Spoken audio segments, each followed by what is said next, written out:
Barbie Zipp. She's the president of the Zonta Club of Victoria. She is the District 8 Area 5 Director.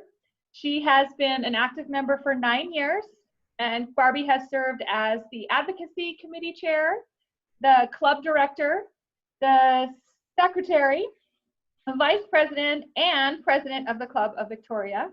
Her presentation topic is Leadership, How to Mentor. Thank you, Stephanie. So just doing a sound check. Got me? Good stuff. Thank you. Well, good morning, everybody. For this session, we're going to be using the chat, or if you have a pen and paper, it could be handy. It's not essential for the presentation, but it just might enhance it.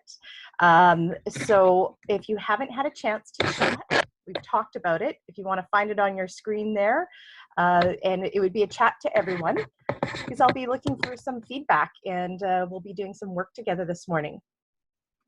So first of all, thank you so much for the greetings and the welcoming. I would like to acknowledge with respect that I am coming from you live from the Algonquin-speaking people of the Songhees and Esquimalt traditional territory. I actually work and live on the Songhees and Esquimalt traditional territory, and where I work, our vessel actually travels along the Salish Sea. So it is with great respect to the elders and the active community members here that I am a visitor on their lands in Victoria, BC, the capital city of the province of British Columbia. If you ever have a chance to come and visit us, please do come see us on our island. We're really looking for the day when we can all get together. So thinking of that, a day of getting together sounds like so far away. Let's just all be very clear that we are in uncharted territory. We're trying to do our regular living as well as try to do our club business during a pandemic, and that's huge. Without minimizing the extreme difficulties that members of our communities have had experienced or may be impacted by this pandemic, let's just for a moment during the session consider this a global pause on business as usual, a chance to reconsider and reshape how we see leadership. I'm going to share my Easter egg with you. And yes, I tipped it off. I'm going to make it easy. I'm the first presenter. So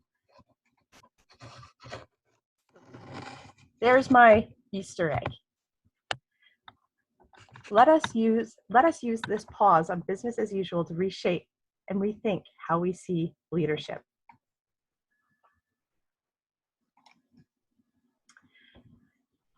Because this is a big pause for a lot of us, and it is giving an opportunity for us to sort of reflect what are our priorities. When we're rethinking or trying to reshape what leadership and mentorship looks like and can look like in our clubs, we need to remind ourselves that although we conduct club business and there are formal structures within Zonta, we don't operate as a business. We are a volunteer civil and social movement. This is an important distinction to acknowledge when we're thinking about leadership within Zonta. When you think of the corporate leadership structure, it's most often based on a hierarchy. The top individual governs and directs the group. So let us all take a moment and consider what that really kind of looks like. That is the traditional model like this, if I can do this.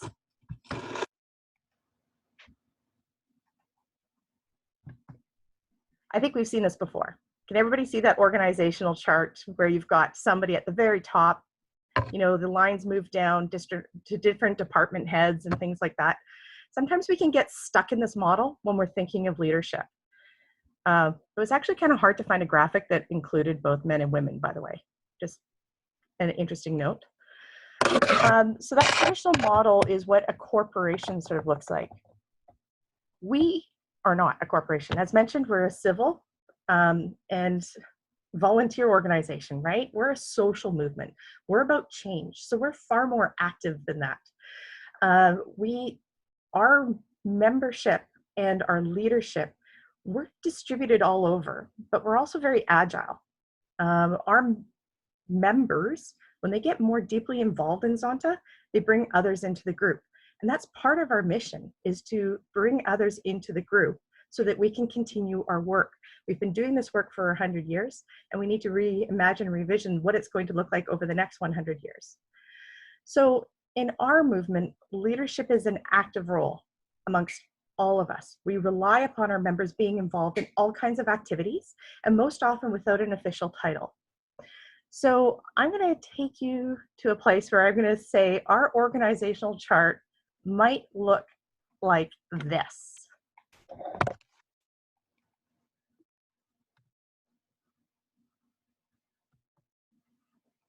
Keep it advanced there. All right. Hope I haven't lost some of you. Learning a lot through my Zoom meetings through Santa, so thank you. So consider our organizational chart might look like this cluster of stars. We're all bright, we're bold. Sometimes some of us step into the lead of the cluster with the title when we and then we also make space for someone else to take the lead. We actually thrive when there's a rotation of leadership. Our organizational structure is based upon action and movement. So yes, when you're looking at this organizational chart, you're thinking, what is she doing? There's some lady up on an island in Canada there showing us a page from a coloring book, and she thinks this is an organizational chart. Well, it totally is from a coloring book. I told you we're living in unusual times, but it really did actually speak to me when I was trying to think of what does our leadership and mentorship and within the Zonta structure, what does it actually look like? To me, it looks like this. We have that big round circle of the Zonta. We're global. We're a global organization. Then within that, we have our structures of our districts, our clubs, and our committees.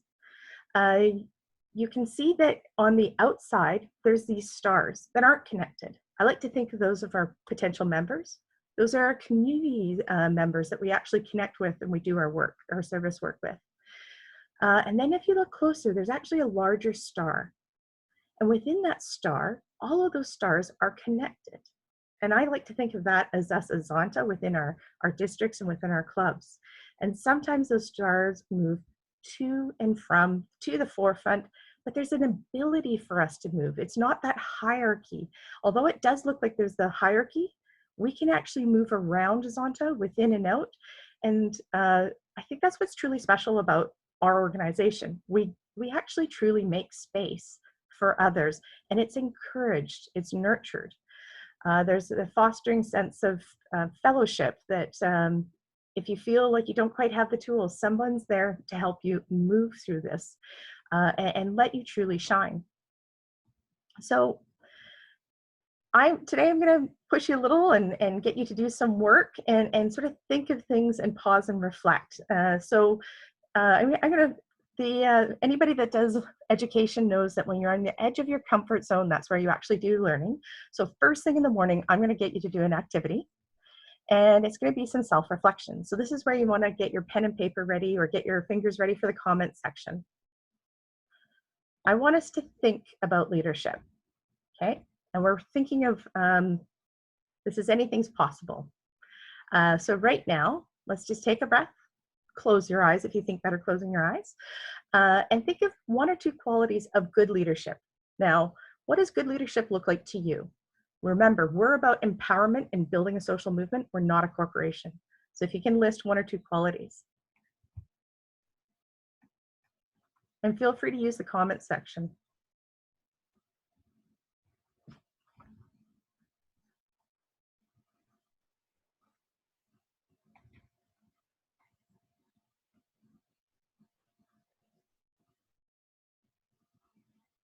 Excellent. So I'm going to read some of these off if you're not seeing it. Open to new ideas, open and collaborative, inclusive, encouraging, delegation, inclusion, thought leader, compassion, stimulate others, reliability, compassion and positivity. Wow, this is a great list. This is fantastic. And this is what's great when we use the comment section, I'll be able to save this. Coaching, resourceful, communication. Oh my goodness. When you ask for Zontans for help, they dive right in. This is amazing. Thank you. All right, now I'm going to turn over. We can identify what we think of 2 qualities of good leadership. I'm going to ask you to think about 1 or 2 of your skills that you're most proud of. So give it a second. What are 1 or 2 or more of your skills that you're most proud of?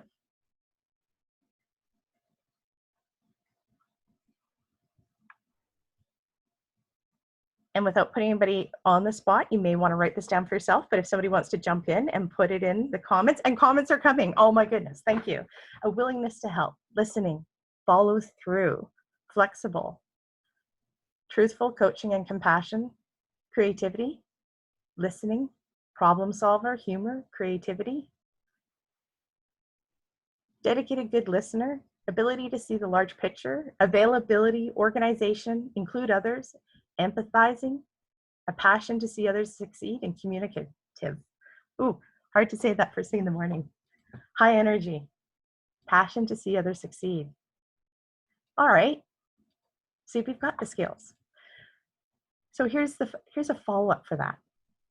Under your skills, when you're thinking about that, I want you to write down how your best friend or closest family member would describe you. And this is for yourself personally. Write that down and think about that. How would your closest family member or your best friend describe you in a few words?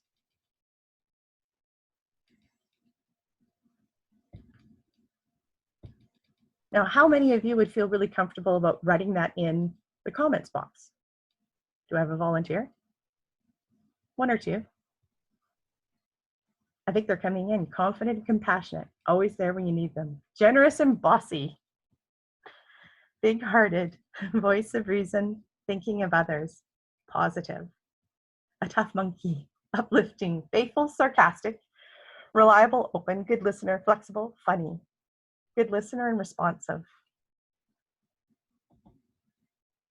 These are fabulous to see, to actually see that people are willing to share, because this can be a hard part for a lot of people. When we have to think about promoting our good qualities, they don't always fly in like this on our comment section. And I don't want anybody to feel uncomfortable if it was hard for you to do. If you feel it's hard to put out your good qualities, to promote yourself, don't feel bad. This is part of the conditioning of society. I showed you that typical old corporate chart, right? Where there was that top-down leadership mentality. It is actually a cultural norm that has been used to socialize us, to really put up a barrier for true participation. We say that in our mission statement when we are trying to, or the work we do is to empower women worldwide so they can be in positions of leadership, to be able to make those decisions and be decision makers, whether it's in the corporate world, whether in the community, or whether, and we have been challenging that for 100 years. We've been challenging that model. So I want you to recognize that a lot of the time when we don't see those good qualities about ourselves, we don't feel comfortable expressing it. It's not our fault. It's not a lack of something from within. It's actually a mechanism of oppression that's been put upon us, and that's the reality. And that's why we're engaged in making sure that women's rights are recognized as human rights. So it speaks to that overall picture. And when I say picture, let's take a look at, I want to sort of get you to have an idea of all of those good things that we've talked about leadership. What are the qualities we look for? What are the skills that are we looking for in leadership, and what good leadership looks like? And sometimes we get to see, well, then how come that doesn't reflect in the leadership around us? And when I talk about that from a society point of view, right? I want you to keep those good qualities and your skills in the forefront.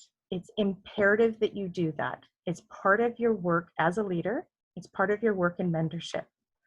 Because I'm going to share my screen again with you.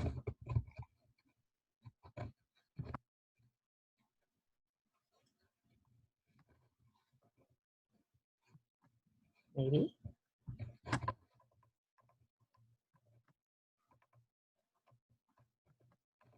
We need to see ourselves as leaders so others can see us lead and help them see that leadership is achievable. That's a mouthful for a little Easter egg.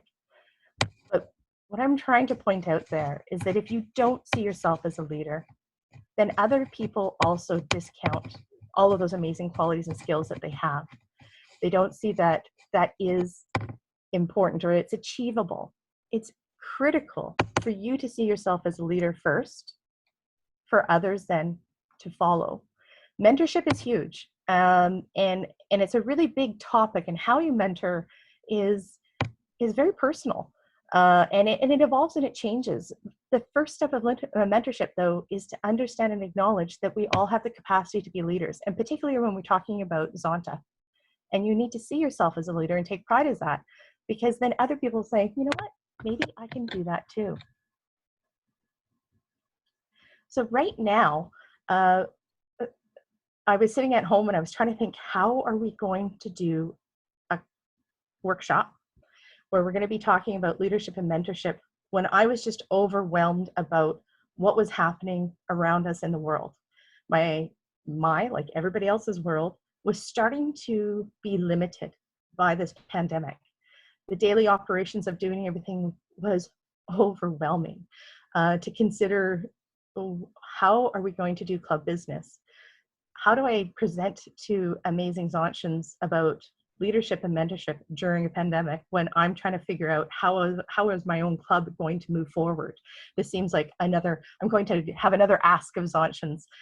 But I just thought, you know what, I'm not in this alone. Take a deep breath, and meeting with different, my club and as well as the District 8 leadership, sort of just having a chance to connect and really sort of think about what does that look like. And so I was thinking it's very interesting during this time of putting business on hold. It's given a real time for reflection and pause to sort of sift out what is the priorities. And I think that I know I'm speaking from a perspective here in Canada, but I think it is globally happening from what I can see and what I can hear from feedback on social media and also other media formats. And one thing that really popped out at me was people are really talking about what leadership should look like. Where there's an absence of leadership, or where there has been really great leadership, we were talking about it. And the one thing that struck me was sort of thinking, geez, not so long ago, normal leadership looked like this. I'm going to do another screen share with you here. So this photo that I'm going to show you was taken back in December of 2019. And I know it's for our friends down south, you won't know who any of these people are, and probably hard pressed for any Canadian to name them all off. But this is a meeting of all of our premiers. So those are the top elected leadership from each province and territory in Canada. So this was December 2019. This is what our leadership looked like. So do you see a trend beyond everybody got the memo to wear a navy blue suit? You see what's happening in this photo? Not a very, yeah, that's not a very diverse group, right? And while they may all be very capable and have all different kinds of, there's some good points, and we can argue all of the different points, but I'm going to then show you what has been popping up in my social media, and not just mine. Friends have been sharing this photo with me and talking about it. Right now, during this pandemic, we have seen the role of leadership, and particularly here in Canada. I'm going to try to bring up a picture here from March 30th. And these are women that are daily addressing the Canadian public to inform us about what is happening with this pandemic. One moment. There we go. So I found that really interesting that from coast to coast, we have had a real strong shift in who people are looking towards. It's not that elected leadership, although there might be some elected leadership here in the photo. People are seeking out the expertise of very strong and compassionate leaders. Daily, we're getting messages from these leaders that is important to us for our survival. And what's been interesting is hearing the discussion about the qualities that these leaders have. And some of that discussion you hear reflects the list that we made when we talk about good leadership. Although I'm showing you a photograph of the top leaderships of public health officials, I also want us to consider right now during this pandemic, think about who else is in leadership right now that are not as celebrated. They're the women that count, they're less visible, but they should not be counted out. You think of all of the women in the front lines in healthcare, community-based responses, the service industry. So all of those leaders, we have a different structure and a different face of leadership now. And it's very interesting that those qualities that I hear people talking about is that they use words. And I'm going to read the words from the list that I have. It almost matches up with the list we made earlier on. During these uncertain times, how people are describing solid leadership is calm, informative, compassionate, they're good listeners, humble, collaborative, and honest. It is really, really lovely to hear that shift, that's what people are seeking. And I would say that beyond a pandemic, those should be top qualities in a leader. So I'm showing you this is because that kind of like our star chart, on our organizational star chart, that we need to see ourselves first as leaders to really actually become, to show that leadership is possible. And articles that I was reading about that one little image of all of the public health officials you see of those women across Canada, there was some discussion, and then all of a sudden studies were rolled out with statistics that research suggests that 86% of women report when they see more women in leadership, they are encouraged that they can get there themselves. That's a big number. And it's just that word encouraged, they see it as a possibility. It's not that they don't know that they can't do it. It's not that they don't have the skills. They just know that it's possible. And it's really important when we're talking about instilling confidence in skills within women. Mentorship is a critical role in instilling that confidence. And when you look at that, that comes very natural to our Zonta structure. That's who we do. That's what we do. That's all of our different programs are about empowerment. So we understand this, we know this, we do this as Zonta. So I want to ask a question, is that when we join Zonta, we take a pledge. And I'm wanting to see if you can remember in the beginning of that pledge, it does say, if called upon leadership responsibilities, you're expected to serve enthusiastically.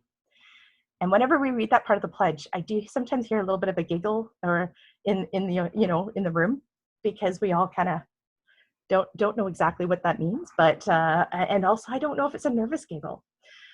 So for those of you who have served on a nominating committee and can attest, and actually Governor Jeannie mentioned it this morning, that it can be really difficult, and again encouraged that if they're called upon to please step up.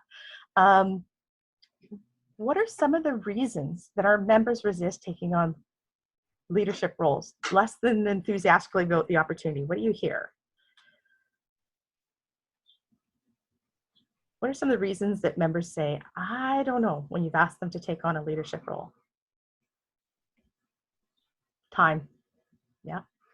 Already too busy, fear, lack of time or lack of talent. Why me? Lack of confidence. Yeah, don't think they have any skill and uncertainty, and not sure of the responsibility. So when we look at those, they're all very reasonable. And I would say we all have those as our priority and our concerns, right? And it is interesting that comes up. So why don't we have the easy fix? Why don't we have that answer to this, this, and this, and this? Because I think we also identified that those are very true. So you do need to validate those concerns, but where at all possible, we need to think of some of the solutions to those concerns. While we can't address everyday scenarios, it's more about knowing that you're not alone. So I do want to say, when somebody says, hey, I'm not I don't know if I can do this. I'm really concerned about this. From my own Zonta experience, the support was unwavering. The confidence and the boost. People saw things within me that I didn't think were possible. And when I did have challenges, I will say this, it is the only organization that I could actually truthfully turn to and say, I have the following commitments, and I don't know how to balance that off with my requirement for Zonta. And every time that was met with, that's okay, I understand. You know how I did this? Or, wow, that sounds like you have a lot. Can I take this on for you? I was stuck in that corporate model of leadership, in that hierarchy system. I didn't understand that I was amongst, well, I knew I was amongst a group of stars, amazing people. But I didn't know it came with the freedom of being able to say, I need some help, or can you do this for me? And, or saying, I'm not 100% right now. I sort of need time over here. And so I bring you to sort of think about that circle, because we can move around. Sometimes we'll go to the forefront, sometimes we step to the back, and making that space and allowing people to make those choices. Truly, I've never quite seen anything like it. I work in other community-based groups, and they talk about creating safe spaces and things, but truly is within Zonta, I found an opportunity where I could actually say, and it was very empowering to say, I need help. Could you help me with this? What do I do? And to leaders that I didn't really know very well. And do you know what they did? They provided some of those solutions. They gave me some of their experience, but most importantly, they were just there for me, and I knew that they were there. So if I needed something, I could reach out. I could, work through those things together. So the mentorship for me within Zonta is just really being available, being open, being willing to listen, setting judgments aside of just being able to say, okay, that might not be the way I choose to do something, and allowing people to make choices. And it's been really fantastic. And I encourage all of you to just bring your whole true self. I'm going to steal a line from Jeannie this morning. I've actually written it down for when I do hear these, I can't do this. I don't know if I can do it. I don't know what I bring. I've written it down.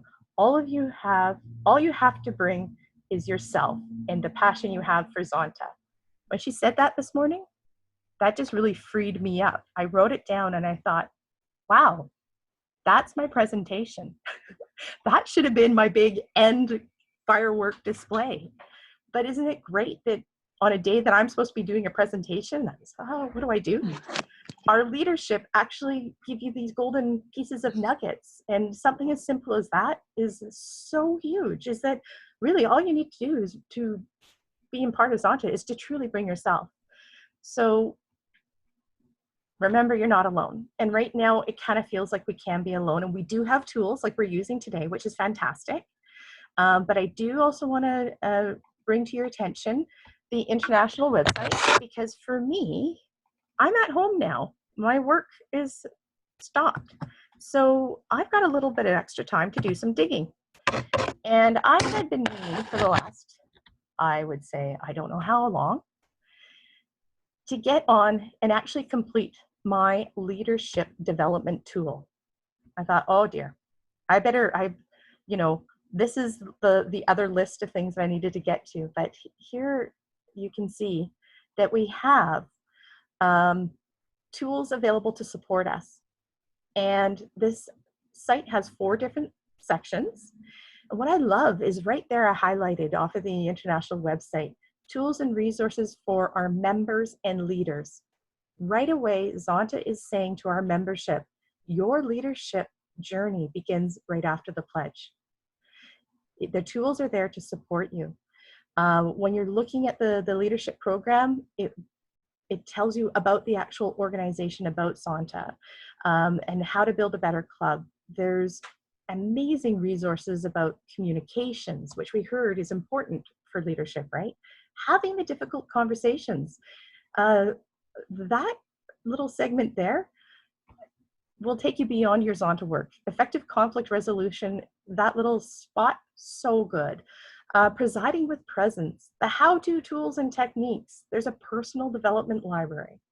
And for some of you that have already taken this, you know, you think you've seen this, you've looked at the material, but I think the material, if you do a revision and just go back and pick through a few of it, it will really speak to you now, because even back 2 or more years ago, some of this information about technology was out.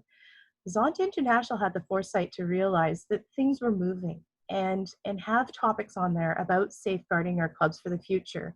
Now, it doesn't spell out pandemic, but it does actually address about working within technology. And remember, we're pioneers in Zonta. We had already started thinking about e-clubs. These were already discussions. I remember thinking, how is that going to work? But now we're really forced to be in that. And how do we, how we actually deliver our information, how we connect. There is a very, very valuable tool, and that is right at the Zonta International webpage. So if you haven't done any deep dive, do it now while we've got the time. Because it is actually very uplifting. Right now, I'm going to encourage, if you're going to, as great as the internet can be, it can be hard to be on the internet right now. It's very overwhelming. It contributes to our stress, and I don't want any Zontians to be experiencing any more stress than they have to, because we need all of our bodies and well self to protect ourselves right now during this pandemic. So if you want to reduce your stress level and you want to see that you're not out there, and you can go and look at some really positive work that Zonta has done, but also do some self-work and figure out, you know, what does it? How do I want to reshape, and how can I look at being a mentor? So, got a question for all of you. When do we become leaders in Zonta? I think somebody got it before my PowerPoint. Absolutely. When we join. Our leadership and mentorship moments begin right after the pledge by a new member, right? So we're all caught up and excited. And I think we really need to really think about that. There's a reason why we take a pledge, and we talk about leadership right from the beginning. We need to make sure that there's connections made with our membership early to think, to link them with the tools and the resources that are within our clubs and within the district and within international. There's deep resources. We're all these stars. It's out there for us to grab and to learn from. So full disclosure, I have not done this very well in practice as a president. I have been too busy working with our board to meet fundraising and membership growth and retention goals. So I know when we can, I'm asking you to do some more as a Zontian, and you're probably doing this work already. But I'm just thinking that right now at this time, this pause on how we do things normally, we're going to have to reinvent ourselves anyways. How we would conduct club business and how we come together or how we do certain activities has really been shaken up and rocked right now. So what I want you to be aware of, as much as it's uncertain times, right now, we are in a position to be the brightest stars that we are. We can use our resources that we already have, commit to our foundations, know that we're doing this together and that we're not alone, and think about what would mentorship look like, and how do you mentor your club members for them to step forward and to take the forefront. Are you creating that space? Is it just easier for you to do the work sometimes than ask somebody to do it? All of those kind of challenges that have come up, we now have a different layer of a challenge in front of us. So if we're going to be taking care of some of the bigger pieces, let's just take this chance to just take a deep breath. Know that we've already got the skills and characteristics. We wrote them down today. It's within us. We have the capacity. We just need to be a little bit creative, and where we're not so creative, we're going to rely upon somebody else to give us some ideas. And I'm just so excited, actually, coming together and hearing from everybody and seeing a commitment to an actual cause is really, it's exciting. And so I am going to scrap my ending that I had written, and I am going to use our governor's words and say, when it comes to leadership and mentorship, all you have to do is bring yourself and the passion you have for Zonta, because it's not any harder than that. Let's not complicate this, and let's just enjoy and celebrate the work that we've done and look forward to what we could achieve. So with great thanks, thank you so much. Very nice, Barbie. Thank you so much, guys. Hands or hand reactions. That was very, very good. Loved it. And thank you for being flexible on the schedule, jumping in and going. I appreciate that a lot.